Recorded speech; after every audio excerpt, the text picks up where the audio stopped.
Good evening, everybody. Welcome to Barbers Arms here on Friday, the 8th of October. We've got a great show tonight. We're having a bit of keep it in the family, where we've got Gaz's brother coming on a little bit later, which is going to be really interesting. But coming up on tonight's show, fetched to you by the British Barbers Association and Wahl UK. It's the week of Salon International. It's the week of awards being announced everywhere, so it's exciting coming up. Me and Gaz are going to take you through the news bits of this week, and at 8:15 we're going to go over to Canada to John Radu from the Cannibale Barbershops in Calgary. I'm sure they might have some cold weather coming out there, but we're going to see what's happening over in Canada and see what's happening with this guy who's been an educator for the TG group as well for over 20 years, so that's going to be interesting. And then around about 8:45 we're going to keep it really local. We're not going global, we're going really local, and we're going to have that bit of nepotism where we're going to interview one of the directors of Rogers Barber Shops in Stoke-on-Trent area, which is Gaz's brother, Mr. Adrian Machin. That's all coming up tonight on episode 70. Nearly 8 million views we've had since we've started. Thank you to everybody who's watching tonight and everybody who's supported this show. Without further ado, please welcome my co-host, the one and only, Mr. Gary Machin. Well, thank you very much, Mr. Simon Shaw. Can I just say before we start, thank you to Mr. Cole Thompson all the way from LA last week. We've had 72,000 views last week. As Simon's just said, 8 million plus. Can't believe it. We are episode 70. Episode 70. Can you believe that, mate? 8th of October 2021. Something, a bit of normality coming back. We've had other countries come off the red list, so hopefully, fingers crossed, things are getting very, very nearly back to normal, if we can even go there. How's your week been, mate? Anyway, busy week, mate. Obviously, we're. I think that looking back at this time last year, you were all like, "Oh, we're not doing salon," and we were all in a dark place. I think, even though we tried to put a positive spin on it, everybody, you know.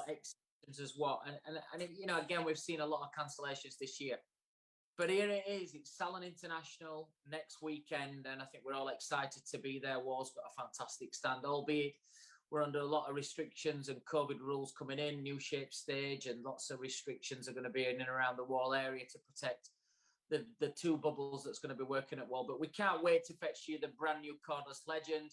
We can't wait to show you the presenters that's going to be working on stage.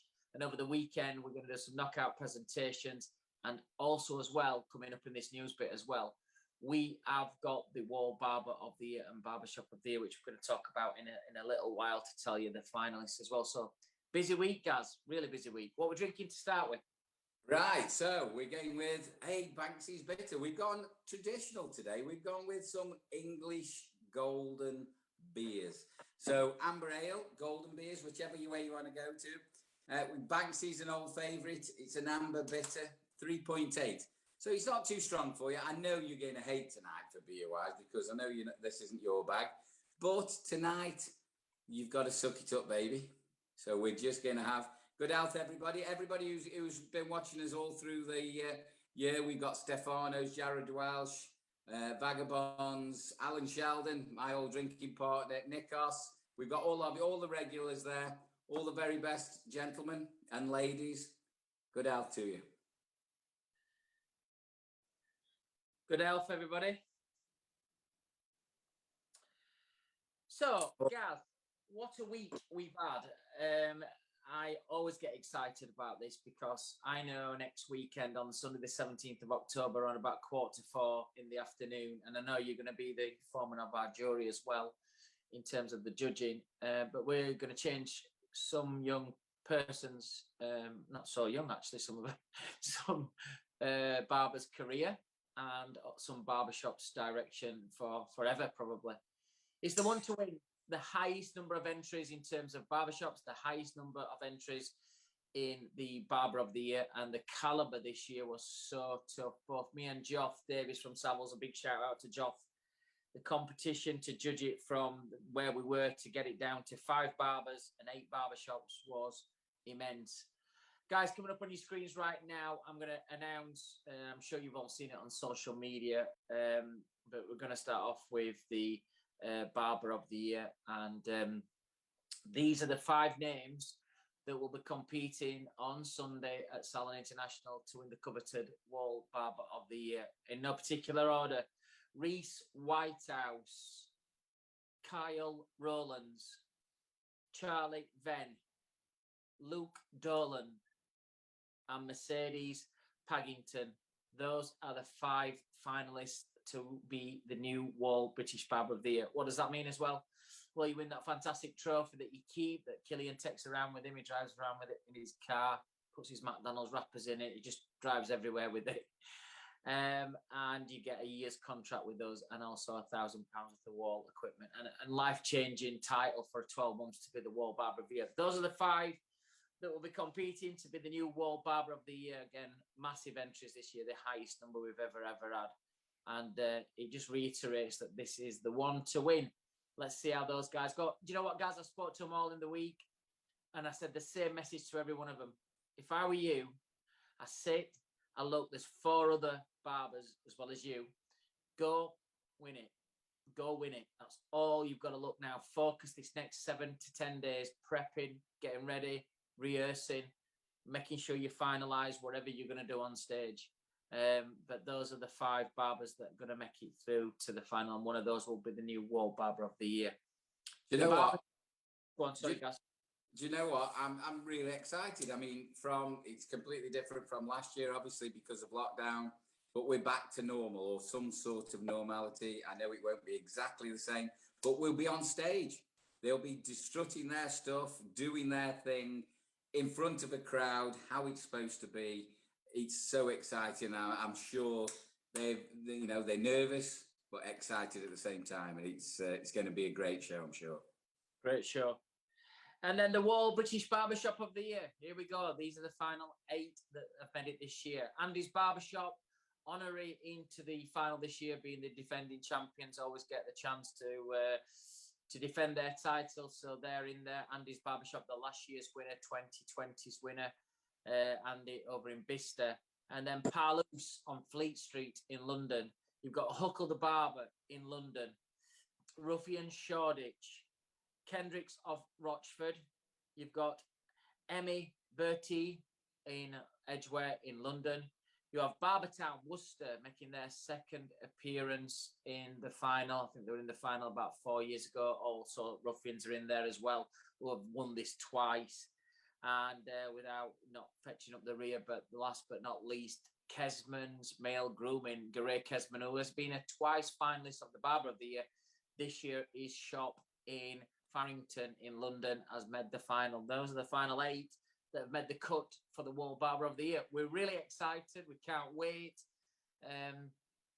I was just saying to you and Trevor just before we came on air as well, already last night, I got 2 reports back from the Secret Shoppers that's been out already, 2 of the shops yesterday. And again, it's such a hard competition. I don't know any other competition like this. I just don't know any other competition. To win it, you probably don't even realise how much you've had to go through behind the secret doors to win it. So I'm sure we'll get a really good, recipient of this award. Do you know what, though? From a Barbershop of the Year, I mean, it's such an accolade, I think. Even though Barber of the Year is fantastic and life-changing, Barbershop of the Year, especially from a Wahl point of view, I mean, it's the best of the best. And you can see just by the kind of opposition that they've got fighting for the title as well. They're fantastic shops. The household names, some new ones in there. I will admit there's a couple in there that I haven't heard of before. So that's really good because it isn't unattainable as well. I think that's really important. Everybody's got a chance to get in there. So the quality is there. You will be getting into that cut. So fantastic news, and really, really looking forward to seeing those big. They're as big as the Europe. Can you remember the old European Cup? They are just like that, aren't they? The actual football trophies that we used to have years ago. Do you know what? As well, Gaz, this is just a good idea from a business point of view. One of the most simplest things with this competition, everybody wants that trophy because it's so iconic, and obviously people keep it. And they're not cheap as well, those trophies, about 500 quid each, but the recipients keep the trophy. And I say sometimes, everybody's drawn to win that trophy. If you can do something in your business that just draws customers in, that's so simple, that's one of those things that I look at and think simplicity, getting the size of that trophy was so easy to do. But everybody wants to win it. But yeah, there's some big names in there, and there's also names in there as well that, you know, probably people haven't heard of as well, you know. But have a look online, have a look at their barbershops already. They look fantastic. That's the thing. And you know what? I think I'd have it in my window forever. You know, if I won that, it'd be, if I was involved in that and you got it, I think it'd be the center of my window display forever. Especially because you win it and you keep it as well. I mean, how good's that? It's fantastic. Yeah, I mean, it's one of those things that I think the title as well, it's something that money can't buy. So, you know, to have the Wahl British Barbershop of the Year, the Wahl British Barber of the Year for 12 months, you can use that title in conjunction with our marketing team. So that's something that money can't buy, you know. Imagine if you were a sports academy and you wanted to use Adidas for a year or Nike, you'd be paying thousands to do it. So there's something money can't buy. I'm looking forward to it. And do you know what? I can't wait. That's one of my favourite parts of my career, is that 3:45 on Saturday afternoon on the Sunday. You're shattered. You've been on stage all day, but you're just knowing that next 40 minutes, how you're going to change somebody's life by announcing the new winner. So it's all to play for. I'm looking forward to it. This month as well, October in the UK, it is Black History Month as well. So good luck to everybody who's in that great month in October in the UK. I've been watching some videos today with some of the top black stylists in the country and barbers putting messages to different people. So, you know, good luck with that for everybody as well. Yeah, I mean, I noticed it was all over the media, and I know, you know, Netflix and everywhere else it's been pushed. I know it was pushed in the US and North America, and now it's our turn. So we've got a month worth of celebrating everything black. So fantastic. It's good to see that all over the world, and we're taking it on. Can I just say as well, fantastic awards evening that went on I think it was Monday. A few of our guests that have been on, winners, double winner, Mr. Woolley. Mark's done really, really well, hasn't he? He got Director of the Year and he got Innovation. So fantastic to them. Great, you know, things that affect us. Great men's grooming. I don't think they're a barbershop, but great men's grooming. They won Barbershop of the Year or Male Grooming of the Year as well. So congratulations to all the winners in the Business Awards. Absolutely fantastic. It's great to see celebrations and back live as well. Did you go on? Did you go to those awards, Simon, or not? No, I was invited. Where was I on Monday? I was in. I had to do a charity gig on Tuesday in Burnley, at Burnley Football Club, which was good. It's for the homeless. I think they raised over £5,000 in the 2 days. We and Killian did the Tuesday morning, which turned into a bit of a seminar for all the barbers that were there. We cut a couple of models, but instead of, they had to pledge money, but instead of just doing the haircuts, when we got there, they said, "Oh, people want to watch you as well." So it turned into a little bit of a seminar, which we both enjoyed it. It was Killian's last public appearance as the Wahl Barber of the Year. So yeah, it was a good morning, but no, I missed it. But I watched all the winners, and you know, deservedly Mark, who's a friend of Barbers Arms. Electric Space in London's a fantastic idea that he's done, and so brave to do it coming out of lockdown. So brave. Yeah, and he's been in Tribute magazine. Anybody wants to try and, you know, if they don't know what we're talking about, Electric Space in Rathbone Street in London, absolutely fantastic. We've been there. Bob's Arms has visited, and we're hopefully going to do something from there eventually, sometime soon. But they're in Tribute magazine as well, so you know, the 20th anniversary. So anybody wants to have a look at that, just Google that, and you'll see exactly what we're talking about. And on Wednesday, guys, next Wednesday, we're going to fetch this show back to you, so we're not having to work wait a week. We will be doing a Salon International special on Wednesday evening in the Arms, where me and Gaz will be talking through some of the stuff that's happening on the Wahl stage, and we'll also be getting people in from the Fellowship to see what's happening on their stage, some big named hairdressers as well, and also from the organisers, Professional Beauty, Hairdressers Journal and Modern Barber, will be coming on to tell us what's happening on their main live stages as well. So with the Wahl stage, the Fellowship stage and the HJ stages, those are the three top stages, I think, in the exhibition also, to find out exactly what's going to be happening at Salon. Tune in on Wednesday evening here at the Arms, and we will find out exactly what's happening. Before we fetch our first guest on as well, don't forget to follow us on our Instagram, website, and if you want to email us, Simon Shaw, Wahl, Gaz is the British Barber, Barbers_Arms, them's our Instagram accounts. On our website, it's thebarbersarms.co.uk, and if you want to email us, it is barbersarms@thebritishbarber.com. Those are all our social media and our Instagram and website email addresses. So, without further ado, we're going to go across the pond to the right-ish.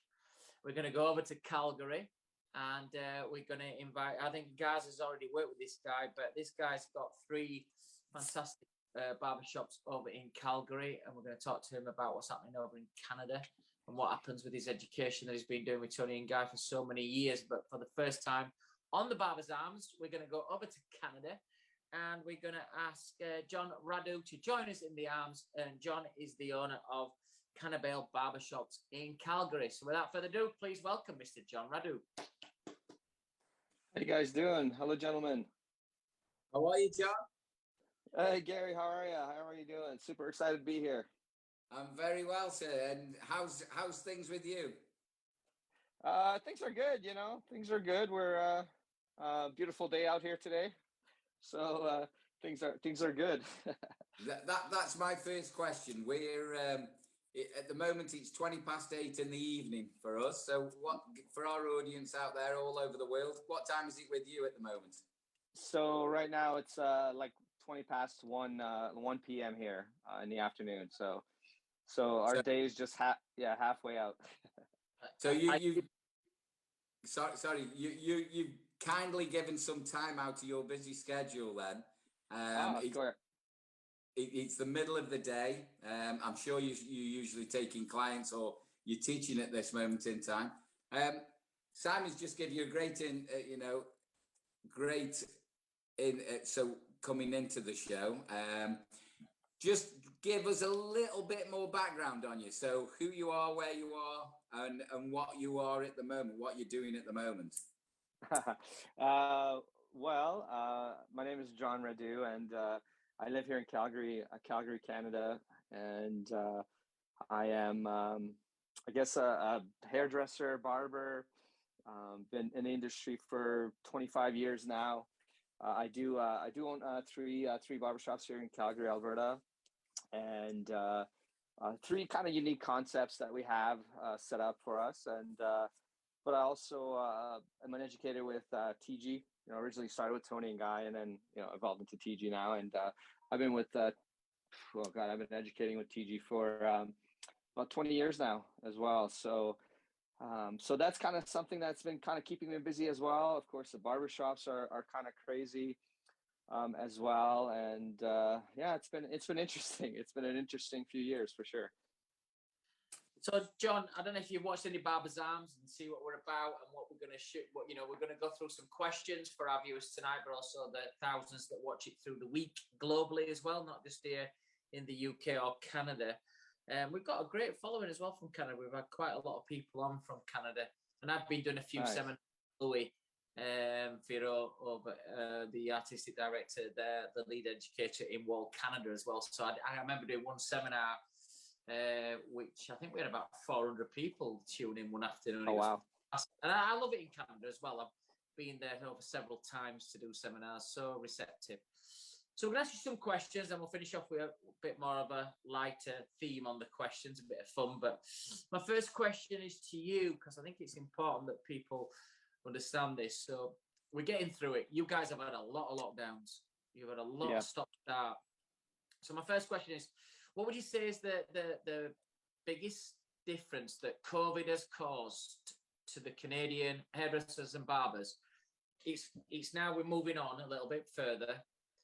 I don't think we're out of the woods where potentially some countries are still going to happy to close people down. But what would you say now, going back and try and get to some normality? What's been the biggest casualties, the aftermath that COVID has caused? How's it changed barbering and hairdressing in Canada?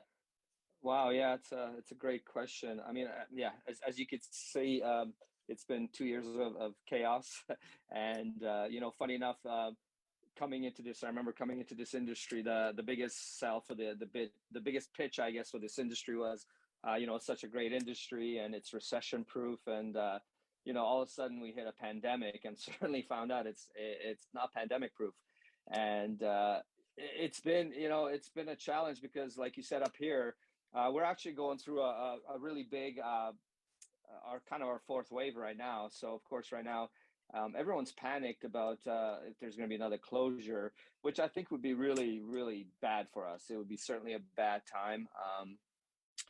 It's been interesting because certainly going to the business side of it, it's been like a roller coaster ride. And I think it's due to all the lockdowns as well, because I think people kind of panic, right? When there's that panic booking, like the panic purchasing. And then, so we get super packed in right before our lockdown. And then coming out of lockdown, of course, it's a slower, people are a little bit more timid. So we certainly find that, like I said, there's a bigger gaps. There's these bigger roller coasters where the highs are high and then the lows are quite low, as far as kind of like panicky. People are like, oh my God, it's such a slow week, and what's happening? Why people not coming back? And for us here too, Calgary itself is a fairly, it's a big oil and gas town as well. So of course there's a large, population, professionals that work in the downtown core. And essentially with some new regulations just came into effect a couple of weeks ago that we're told that people shouldn't be going back to the offices yet. So again, that hit us hard because now people aren't so concerned about how they look anymore. They don't have to get those really cleanups every 4 weeks, every 3 weeks. Now it's being stretched out further, 8 weeks, 10 weeks. Some even are growing out their hair, making it even longer. So, yeah, I mean, I think we're feeling your pain. We've gone through that ourselves, especially downtown or in the cities, should I say? Everybody's feeling that because not everybody's going back to work.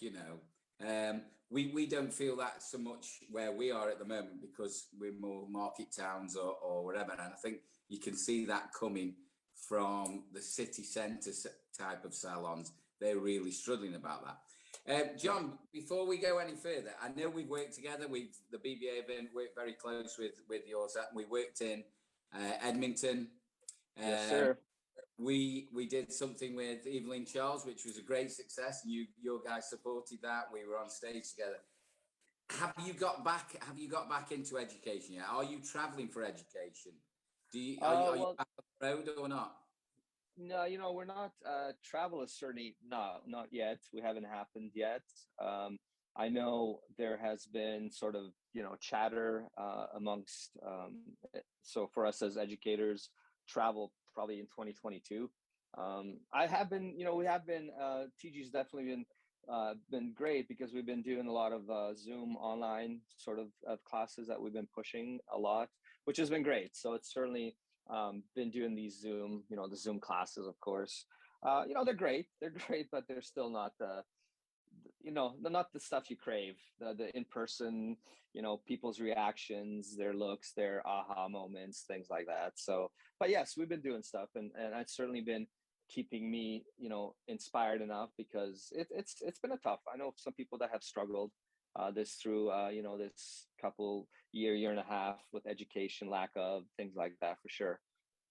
Yeah. So, John, one of the questions I want to ask you now is, because it happens here, North and South, it happens between here and America, but working for an American company, working with our Canadian, subsidiary, how do you, as a Canadian, how do you like, what's the rivalry like between Canada and USA in terms of barbering? First of all, let me do it twofold. How do you rate Canadian barbering? Because I know I think Canadian barbering is really strong. I've got a lot of out. So how do you rate Canadian barbering versus the US? But also, what's your general perception in terms of like the rivalry?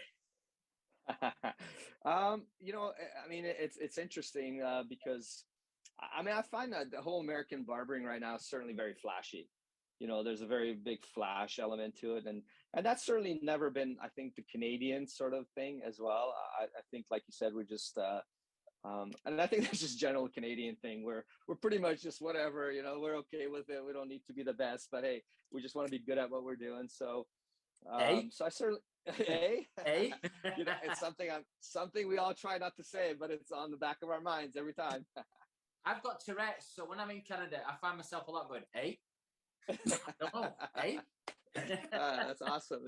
Yeah. Well, you know, it's funny. It's implanted in us, and we all know we say it. Of course, we always try to fight it and, you know, not say it because we all know it's there. It's part of our vocabulary for some reason. Yeah. So I think the rivalries. I don't know if necessarily there's that big one because, like I said, we're just kind of like, okay, we're cool. We know what we can do. We're not no need to look the flashy sort of. I find, like I said, the American barbering right now is very flashy. It's very kind of like Instagrammy. Get off the arse though. Get off the wall. How do you think Canadian barbering's stronger than the American barber generally, or would you say it's even, or are they better than you? What's your views? Ooh, oh man, I'd say we're there. I'd say we got a lot of very skilled barbers here. A lot of great barbers that are at same levels, I think, except, like I said, we're just not in the Instagram realm of the flashiness of it, you know, but there's some incredible talent here for sure. Definitely. I agree.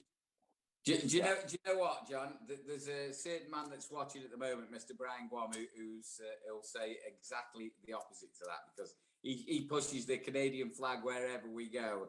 And we're talking about accent. He is the A master as well. But the thing is with Canada, I know we're quite isolated in certain pockets as well. But even from the west to the east coast, you've got some great talent. The BBA's worked with a lot of you out there, and we see some great things. And there's an understated greatness, if you like, about Canadian barbers. I think you got to just pitch up and shout your corner a little bit more, because you're very, very underestimated as well out there. I think you've got some great talent out there, especially your team. We've worked with you and your team, and you've got 9 guys there, 9 great barbers. I think they've got fantastic talent as well. Oh yeah, no, like I said, it's you know, there's a lot of skill. There's a lot of real great talent here. And like I said, we're just not. I think we're just not on that.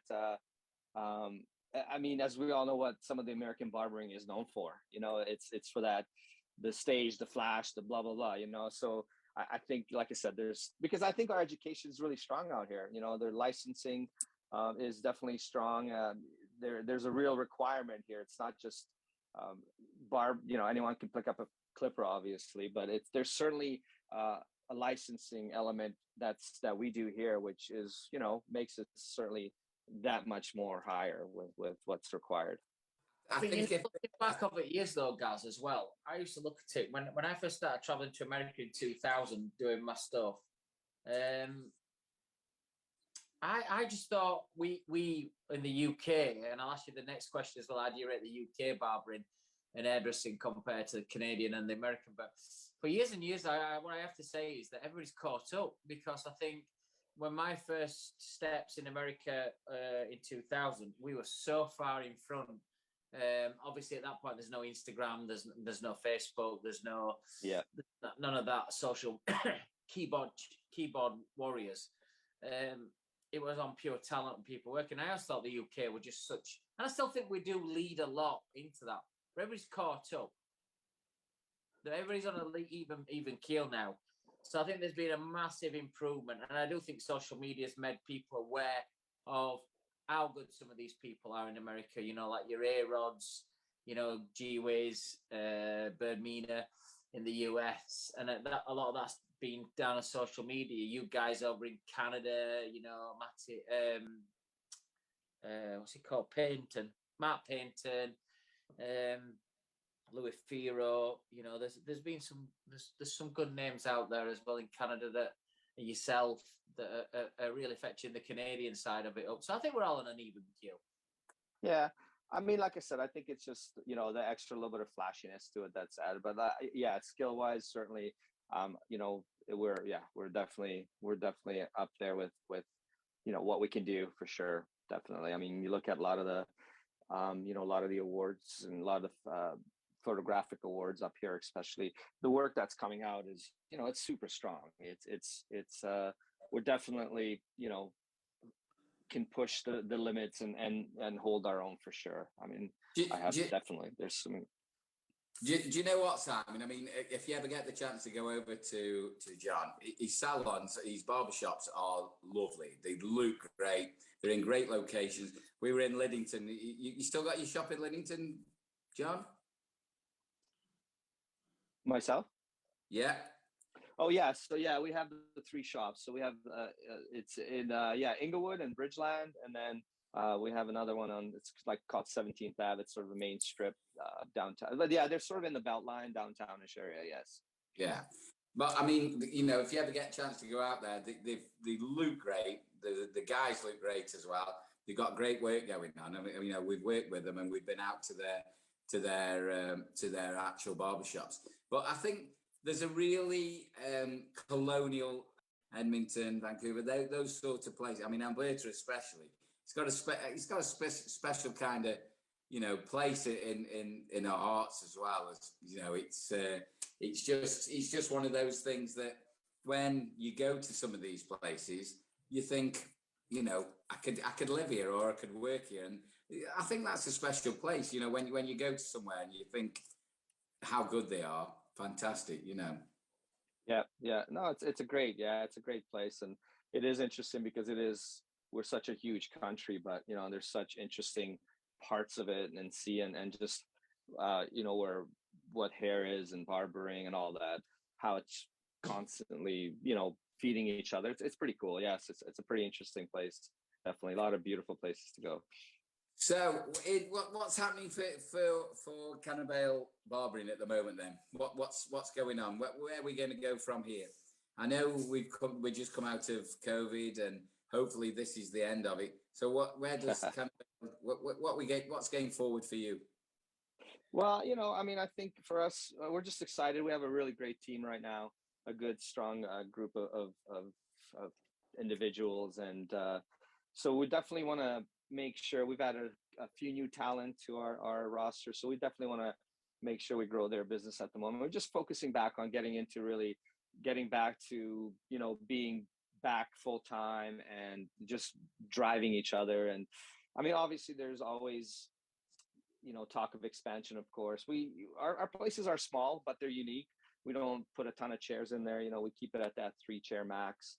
And so because of that, we're able to do some really unique opportunities and unique ideas that constantly keep popping up to us. And so, you know, we're looking at some things. There's a couple options on the table, but I guess that's, you know, we're just always kind of looking ahead. We're trying to figure out how do we keep relevant, and how do we, you know, because Calgary is a city that's changing as well right now, and you know, again, I think we're going into some really cool directions. The art scene is really driving here right now. There's a lot of real younger, hip kind of clients as well. So I think it's kind of that. Just try to keep going with that right now.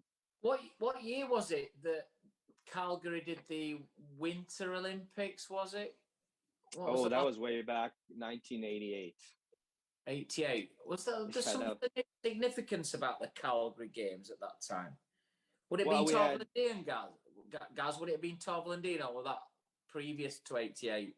It's before my time, that is, mate. To be honest, John, you're a lot older than me. Yeah, so yeah. But John, you can see with the Torval and Dean, the Valerio song and everything that goes with it. Gaz has coloured his hair to match all of that with this nice purple rinse that he's got on it tonight. He's definitely gone into the Calgary 88 archive. Well, 88 was Eddie the Eagle. He was the big thing. That's what Calgary reminds me of. There's a film as well, Eddie the Eagle. Yes, of course. Yeah. He became a national hero out there. I mean, he finished about fucking 700th, but he did well for, you know. Gary, have you watched that film? Yeah, definitely. The thing is, things like that. I'd said this before. My timeline thing has gone out the window. I will tell you. Last time I went out to Canada, they had exceptional weather and the toilets were freezing.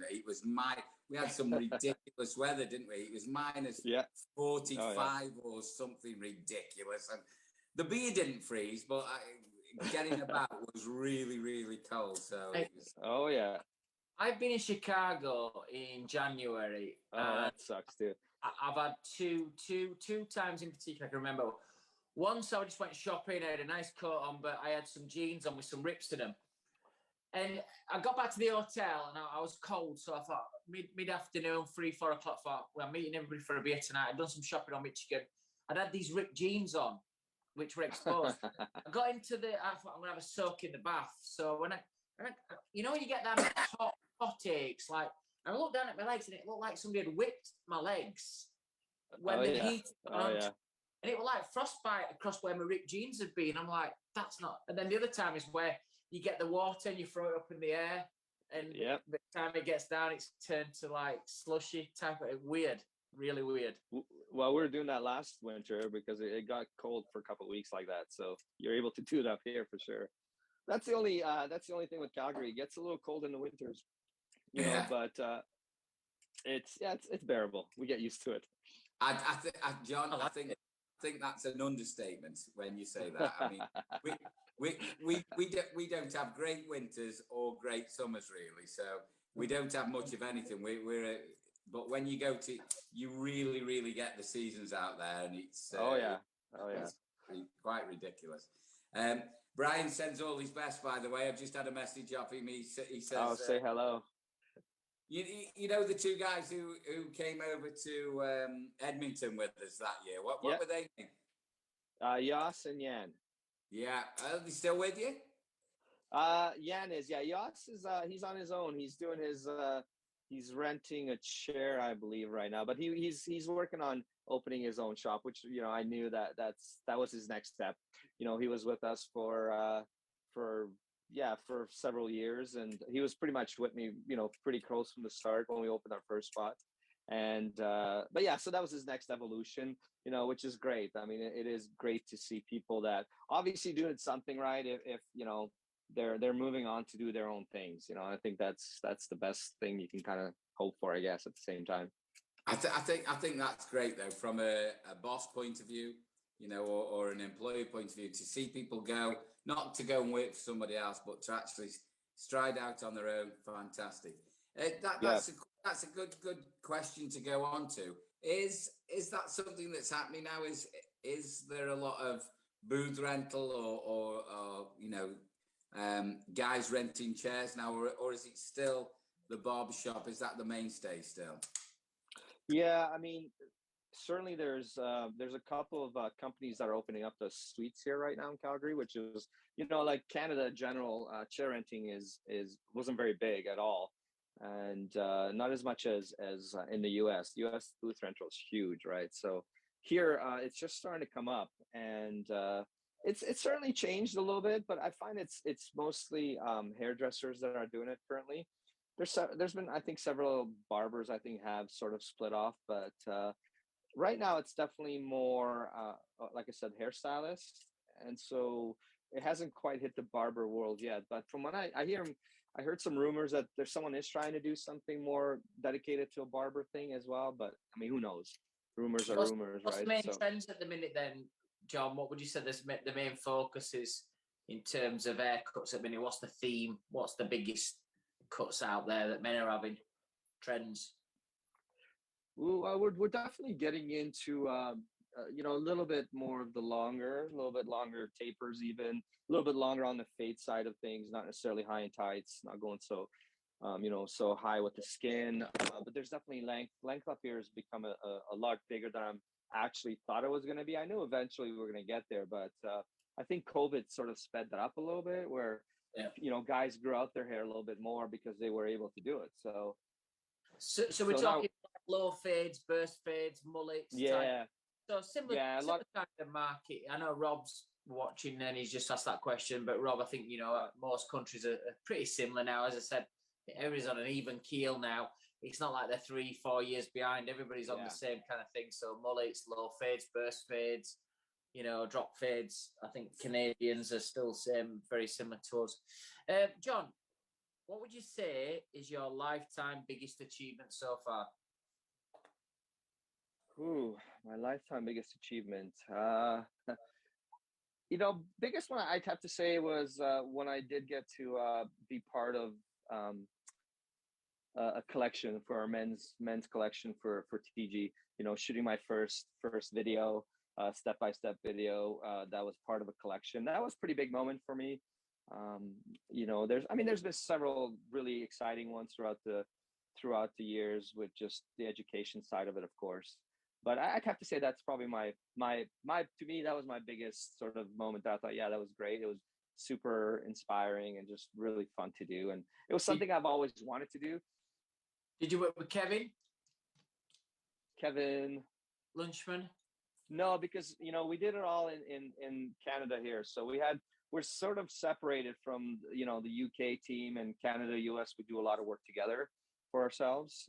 So a lot of some of the stuff is being shot there, some of the stuff is being shot here now as well. So we kind of kept it on this side of the pond because certainly I think just cost effectiveness, yes. So we did kind of we had a sort of a North American team, our barber team, that got to do the collection as well. So so we did it on this side of the pond actually. Okay, so John, I'm going to finish off with some quick fire questions, then I'll pass back over to Gaz. But John Radu from the Cannibale Barbershops in Calgary, 3 shops, great interview, mate.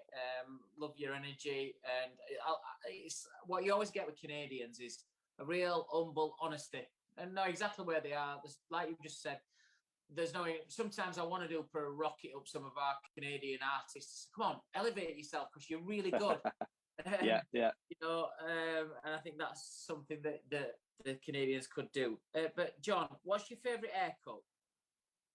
Oh, my favorite haircut right now is definitely a longer taper with a top disconnection with some volume through the top. Definitely like a disconnection, lots of texture, lots of movement, a little bit more free flow, not so perfectly placed, not so perfectly set. Okay. What's your favorite air show?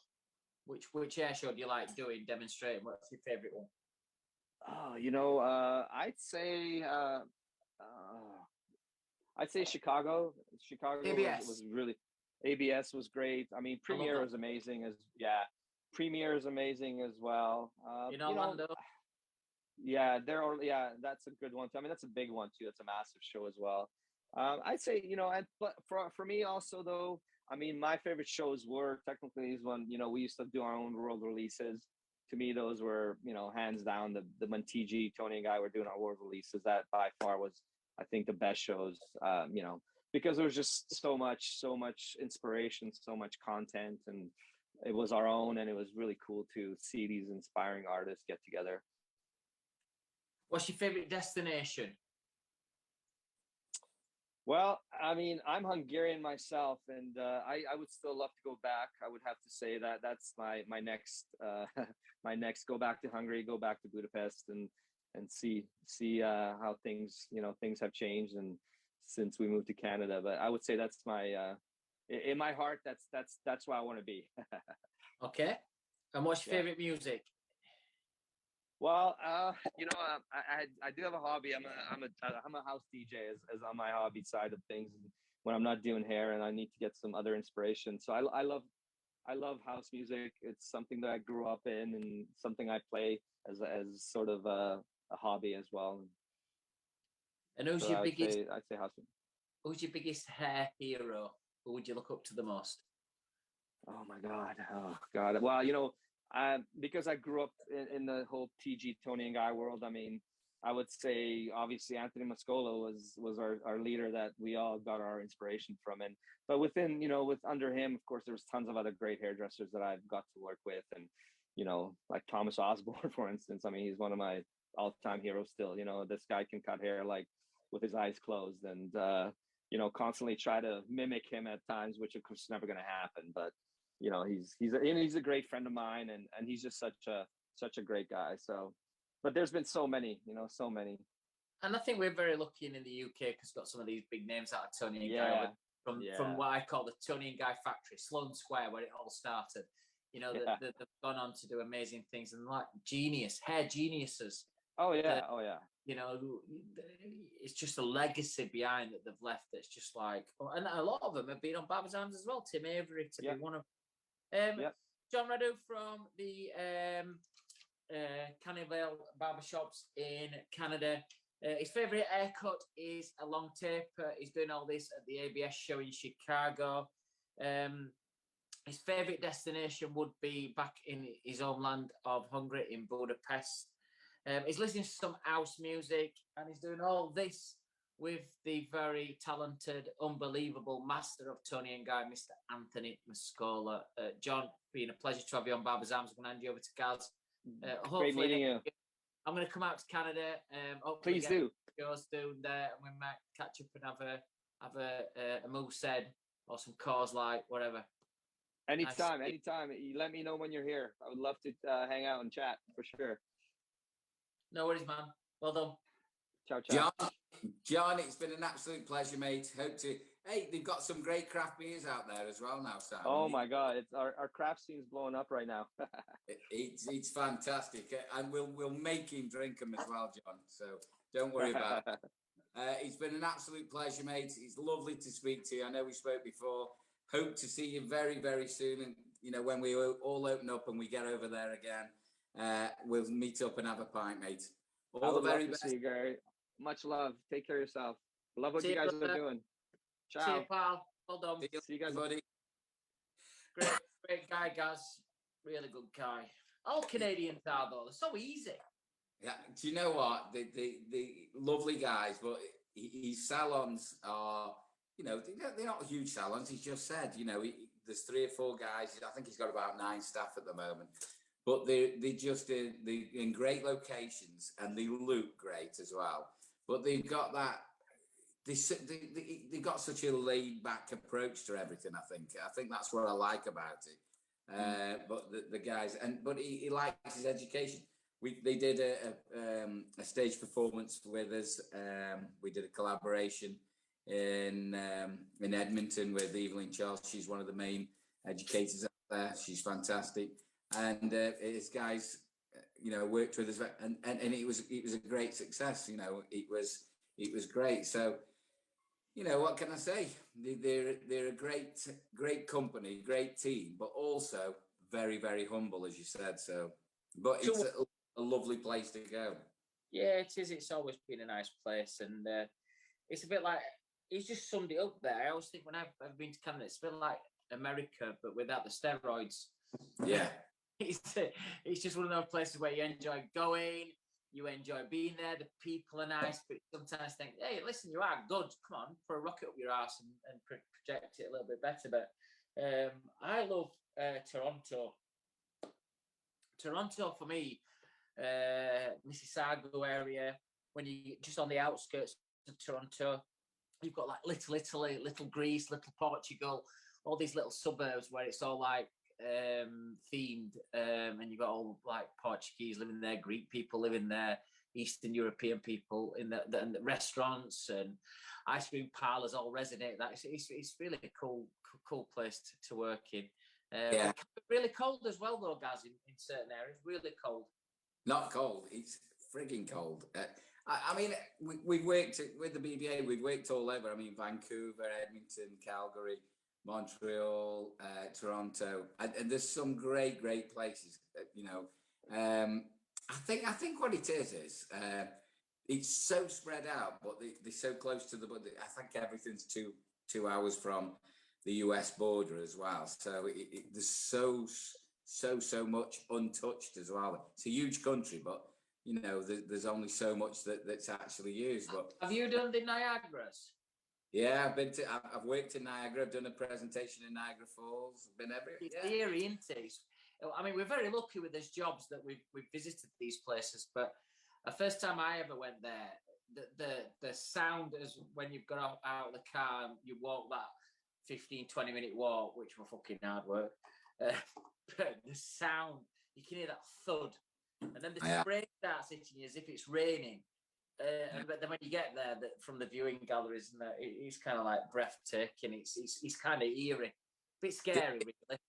It made me laugh though, because you see, you know, when you think of, you know, from the UK, you think of a particular place, you know, Niagara Falls, and then when you get there, it's like, you know, the strip that goes up the bank. It's like Blackpool, isn't it? You know, and you just like it just blew me away of how beautiful the falls were, and then you went up the you know, and I just thought, this is nobody will ever believe what I'm seeing here. If I'm traveling from Kent and I'm going across to, like, you know, Exeter and stuff in Newcastle, for instance, you've seen it loads of times on TV, but so many people have not been up close. And I sometimes drive off and still have 10 minutes in the morning, just have a little walk round, but it's eerie. But it's probably not what you expect as well. It's still got that mysterious, like, is this it? I mean, I think the first time you ever see it when you're driving down, I forget the road, is it the A3 or 3 or something like that? You're driving to, and you see it on the right-hand side if you're going into, like, that, you're going into Exeter area, and it's there, and it's like, oh, is that it? It's not as big. Then you get out, can you walk around and you think, is this it? But it's just one of them things, isn't it? You know, it's just think, hey, listen, this is all about the Machin family coming up. It's great. I asked for Adrian to come on. I met your brother a couple of times, and it'd be great to get an insight in tonight into you as an individual, because you're fucking hard work, finding out exactly how it is to work with the Maichmeister, how it is working with nepotism, because there's lots of people who watch this show who work with siblings, who work with parents, who have inherited their businesses, and of all of this kind of thing to work with. And I want to find out firsthand here how it is working in a family where we've got five big barbershop, lots of multiple staff, training academies. Gaz is a global globetrotter in terms of training, and we want to find out off his brother and a co-director of Rogers Barber Shops how it's going to be coming about. Before we do that as well, don't forget to follow us. Yes, Gaz is twitching. Don't forget to follow us on our Instagram accounts, which is Simon Shaw Wahl. Gaz is the British Barber, Barbers_arms. That's our Instagram. If you want to have a look at our website, we've got big things coming up. We've got Barbers Arms next Wednesday, which is a Salon International special where we'll have people from the Fellowship, Professional Beauty, HJ, and Wahl telling you what's coming up on some of the biggest stages at Salon. So our website is thebarbersarms.co.uk. And if you want to email us with any information, it's barbersarms@thebritishbarber.com. So, can I just before, can we just refresh before we go on? Because I am twitching, because I don't know what he's going to say and what he's going to do. And for one thing, in the past, he has been described as a human firework, Adrian has, because he can be quite colourful. Hold on a minute, let me get a fucking lighter then. Just quickly, we're going to we've done the Banksies. We've gone on to a hobgoblin now. You've got the hobgoblin there, haven't we? Yeah, we got it. Yeah. So we've tried that one. I think I'm one in between. So you've been actually had one as well. We've got a Cumberland now that I'm going to drink. This is a 4%. It's by the old. I think it's they're one and all. I think they're all the same. I think it's the Jennings Brewery, by which this is. So we're gonna try this one as well. So we're gonna charge our glasses before we have to go through our sibling or my brother is coming on to the Barber's Arms. So over to you, Mr. Simon Shaw. Okay, well, it's the first time we've done this, and I'm sure guys will be twitching, but without further ado, welcome in for the first time on Barber's Arms from the Rogers Barber Shops down there in the Stockton area. Gaz's brother and co-director of Rogers Barbers, please welcome, without further ado, Mr. Adrian Machin. Adrian, how you doing? All right, mate. I'm absolutely average. How are you? Where have you got your camera? What are you in front of? That. Oh, right. So he's on the old stuff already, Simon. Because you a pair of pussies, I thought I'd start properly. So if I could just introduce, this is my younger brother. He's the only one in the family who colours his hair, by the way. He's not far off 50, and he's still got jet black hair. So I'll hand over to you, Mr. Simon Shaw. So Adrian, look, obviously you've seen this show, and I know we've met and stuff. So I do want to ask you some serious questions about the business and everything else, which would be really good. I think definitely that there is lots of people who watch the show who do work with family, who do work with siblings, but also might work with the parents as well. The business has been handed down to them. My first question is to you. What is the hardest thing working with nepotism? What is the hardest thing working with family? But also as well, what's the advantages working with your family as well? So twofold question. What is, first of all, working with your brothers? What's the hardest part of that? Everything. An absolute nightmare. They can't make decisions. It's just an absolute nightmare. But it is amazing as well. But I don't know what's amazing about it really. But yeah. No, it is. No, there's great points obviously, but there's also bad points as well because you never agree. You never agree to something. But you know, if you've got brothers or sisters, it's if you try to agree, you'll disagree, won't you? It's just that all the time. But we do get on. We do get on. Yeah, my dad, my brothers, Mark, Gary, we all get on most of the time. And would you say that's one of the best things is that, obviously making decisions as a family can be hard. I suppose your dad might make the final decision or somebody will be the strongest person or the biggest voice to sell up. Let's make a vote on this. But what would you say is the best thing about it? Well, the best thing is about it, we do agree in the end. It's just, my dad doesn't make the last decision all the time. He'll just say, get on with it. Just get on with it. You pair make the decisions. Just get on with it. I'll do what you want to do. My dad's he's made his decisions. He doesn't want to do that anymore. He's sort of left it with us now, and he lets us make the decisions. I suppose, guys, as well, one of the things that you guys on the inside don't realise, but on the outside is the strength that you have because you're all blood, is that power of three of you as brothers, as directors, and your dad, obviously, in the past, but that strength to the outsiders and the other salons in your area must be awesome to have that because you're all blood. So you're going to fight, you're going to die for each other, you're going to do everything that you can to make the business strong. So Whoa. He wouldn't die for me. He'd fucking dye your hair. Hey? He'd dye your hair. I do not dye my hair, by the way. Are you sure? Because he's white as fuck. Well, that's why I shave my beard off, because it's grey. No, I think when you talk about family, Simon, especially when work-wise, I think that there's that trust, but not only the trust, you look out for each other, but we are separate people as well. So you all have to have an opinion, and if you don't have an opinion, you're not going to be yes men. You're not going to be just agree with everything. I mean, I will admit, there's certain things that the direction Adrian he wanted to go into appointments before we even went into COVID. And I think there's situations like that. You weigh up certain things. And from our point of view, it was you weigh up the good points, the bad points, or whatever you're going to do.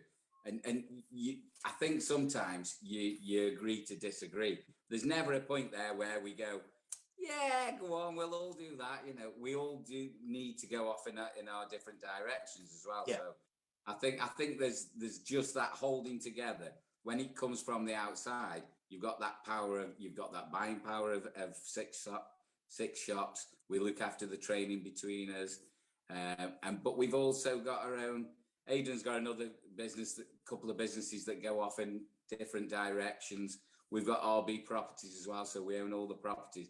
But there's different ways that we go in different directions at the same time. So, Adrian, my next question, which will be a controversial one.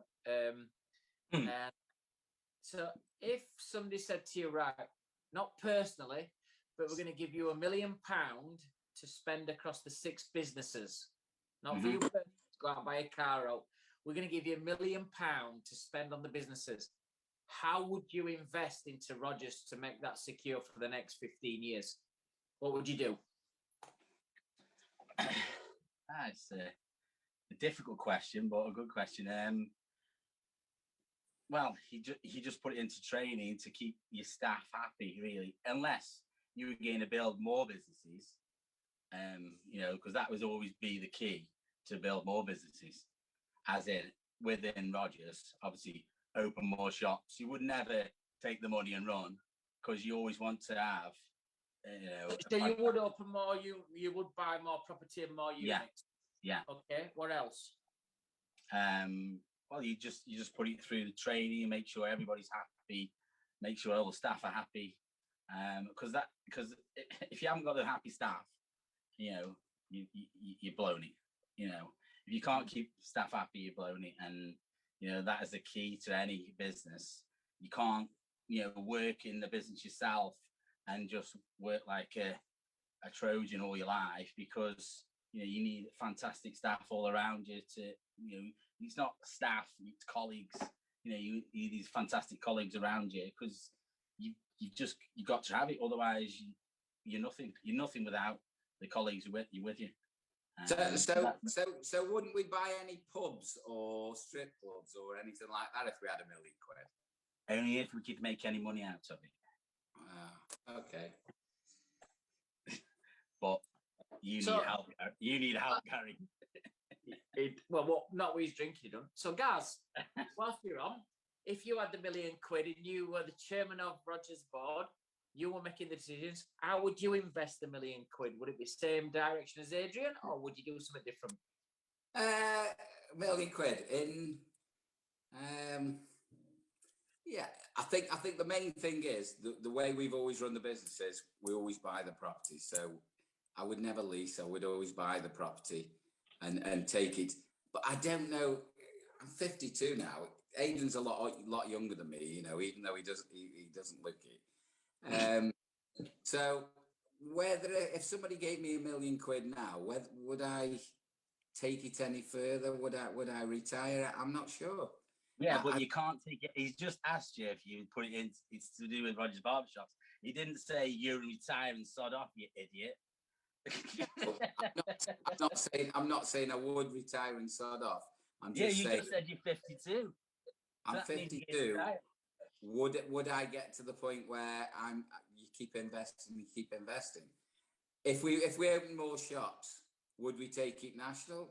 Probably not. Would we take it international? I don't know.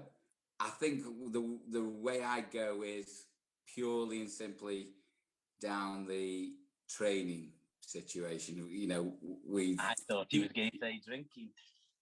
No, I'd go down the training route. I think we'd expand on the training rather than the shops now. And I've always said to anybody, you know, looking at it, if that question was asked to me in the position that I am, or the position you guys are, and I was fortunate enough to do a team talk to your team, and obviously spending a lot of time with Gaz. For me, it's always about investing back into the business, the marketing side, the IT side, the information that you as directors will get from each shop to make those decisions even better, to make the teams even stronger. So my vision would always be to reinvest it, to make sure that those businesses are so far in front of your competitors and your opposition that you're unstoppable for the next 30, 40 years. So I think we're all on the same page. Adrian, if you could change career, what would you do?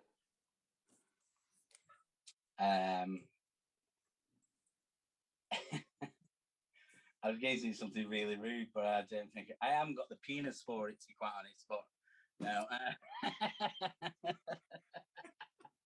Yeah, I get the idea there. Yeah. If I was going to change his career, that's a difficult one because at the moment I just love my job. I absolutely love my job. I've always loved my job. I love my job, and people who know me know I love my job. So I don't know. It's a difficult one, but the only other thing, if I was going to change career, would be sort of a professional sort of. If I was, I don't know, sportsman, sort of snowboarder, whatever, or skier, or I just love winter sports. So that'd be something to do with that, really. Well, you could end up in Calgary with our last guest. He's not Eddie the Eagle. Snowboard, Eddie the I Eagle. thought Gaz was going to take the piss, actually. No. I wouldn't do that to you, bro. And Adrian, just before we go into our quick fire questions, for all our viewers tonight and the thousands that watch through the week, tell us a funny story or an embarrassing story about your older brother growing up. What sticks in your mind that really sticks out about Gaz? It's a funny story. How long have you got? All night if you want, pal. I'll tell you one that me and Mark, obviously Mark being my little brother, but he's not my little brother, he's massive. Gaza used to have a red Golf convertible, and we were at home. Me and Mark were young. Me and Mark, I say we were 15. I was 15. Mark, I say, was 13. And it was a summer's evening, and yeah, Gaza can probably get done for this. But he's fine. Yeah, he won't get done for it. But anyway, yeah.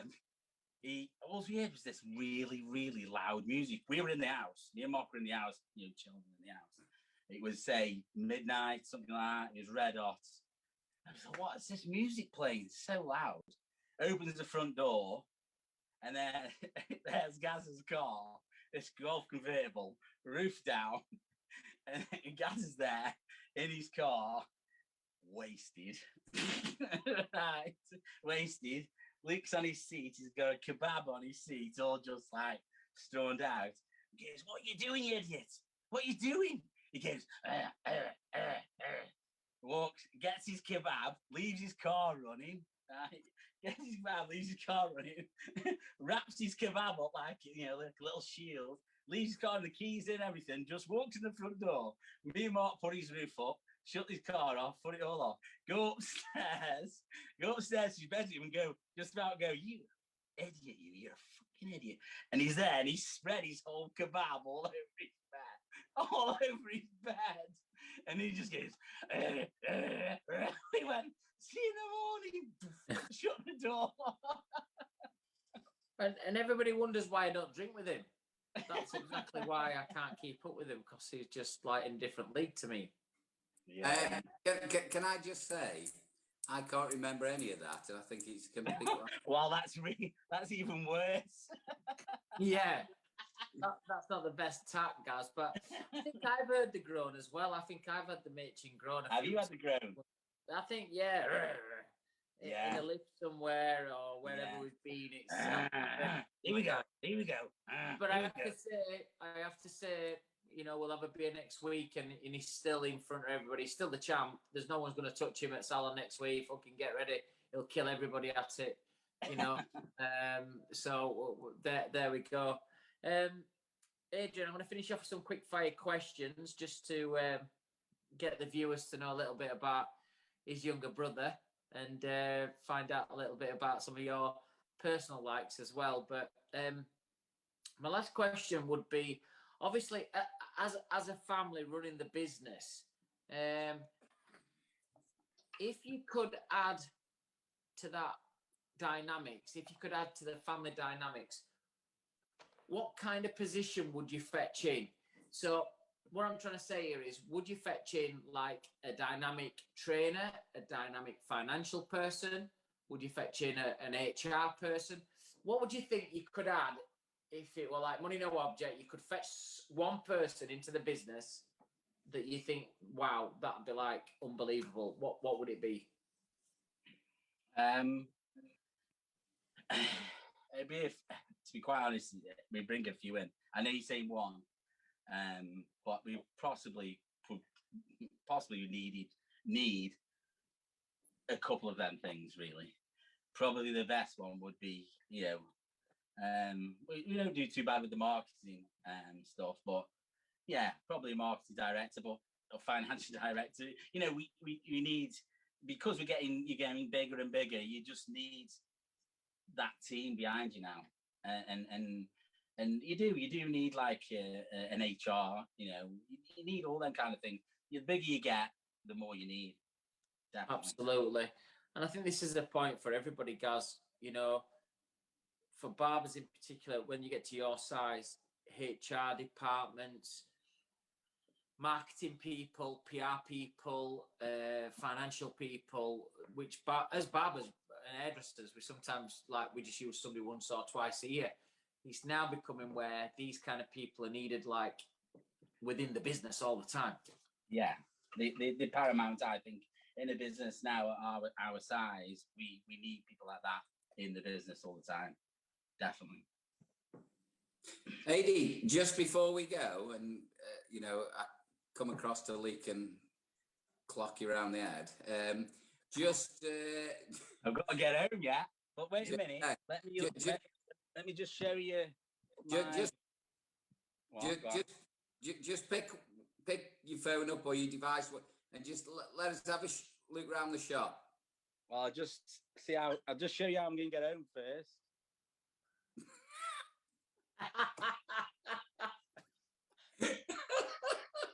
Hey, that's not funny. If you see them roads at night. Oh, and this is the last customer we did. Dickhead's still not gone. So just show us your bar area and give us a little one around the shop. There's my little bar that I've just been sitting by. Oh, nice. Looks cool. Very nice. There's a waiting room. Oh, it looks very good. Oh, my little games machine. Which shop's this? This is the leak shop. And then there's the section down the bottom. Nice. See that? Very good. Looks very smart, looks very cute and very cozy. I don't know if this is a man or a woman, but it looks like a woman, but they didn't pay, so you stayed. No, it's definitely a bird, that. I don't know, leak. It's the type of beard Adrian goes for, I think. If you want to leave. All right, my miss will be happy you said that. So, Adrian, finishing off, some quick fire questions for you. What's your favourite food? Cheese oat cake. What? The cheese oat cake. You never had one? Cheese oat cake? Yeah. It's a Staffordshire delicacy. Okay, well, I'll have to try that next time. I am an elf. Have to bring you on. Yeah, you need to fetch me one to sell them, please. What's your favourite drink? Normally IPA, but tonight, I don't know, cider normally cider, drink cider. Favourite music? Dance music, 90s dance, really. Yeah, same here. Love it. What's your favourite destination? Austria. Because I'm a snowboarder. And if you could have a date with anybody for a night, past or present, fetching somebody back from the dead or somebody that's current, who would you like to have an evening with? It's a toss-up, really, between Winston Churchill or whoever knows who killed JFK. Yeah.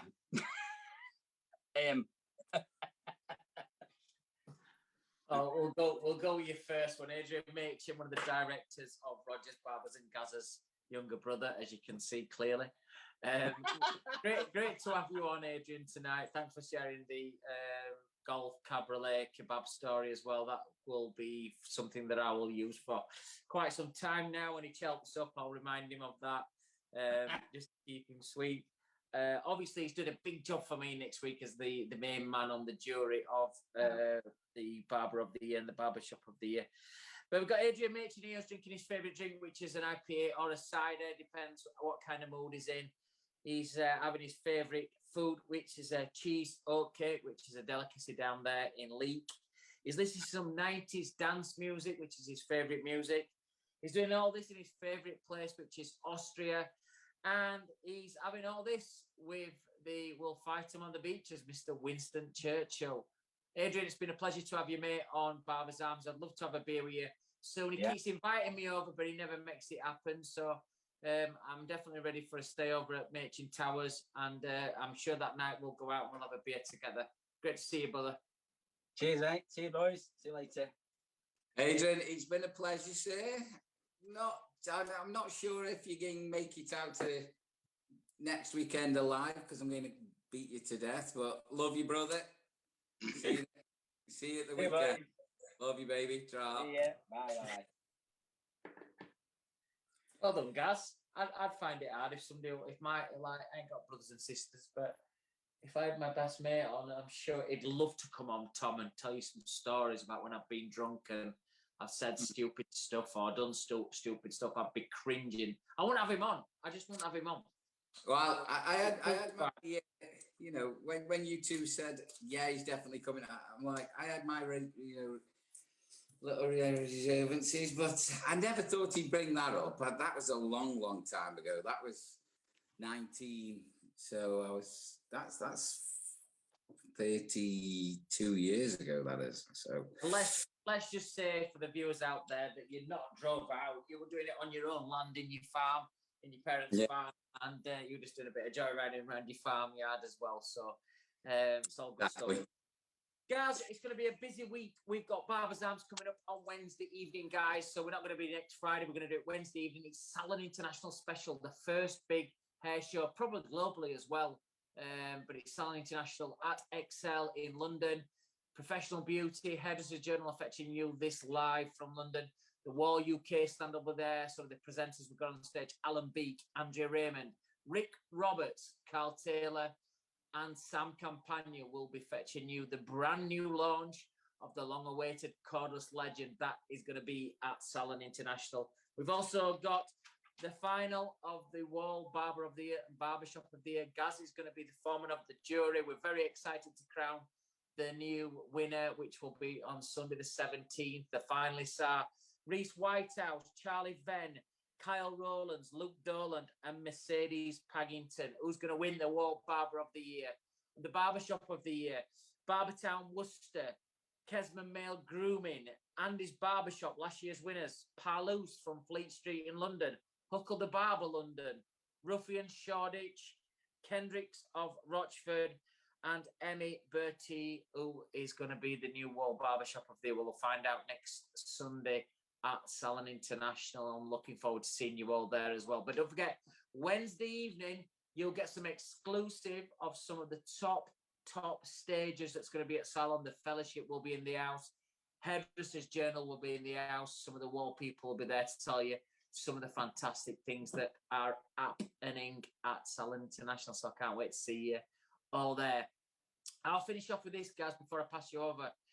Guys, I have to say, and I've said this for a few weeks, you all came back a few times last year and my job stayed the same. I'm back into full swing. I'm knackered. I'm stressed. I'm waking up at middle of the night worrying about stuff.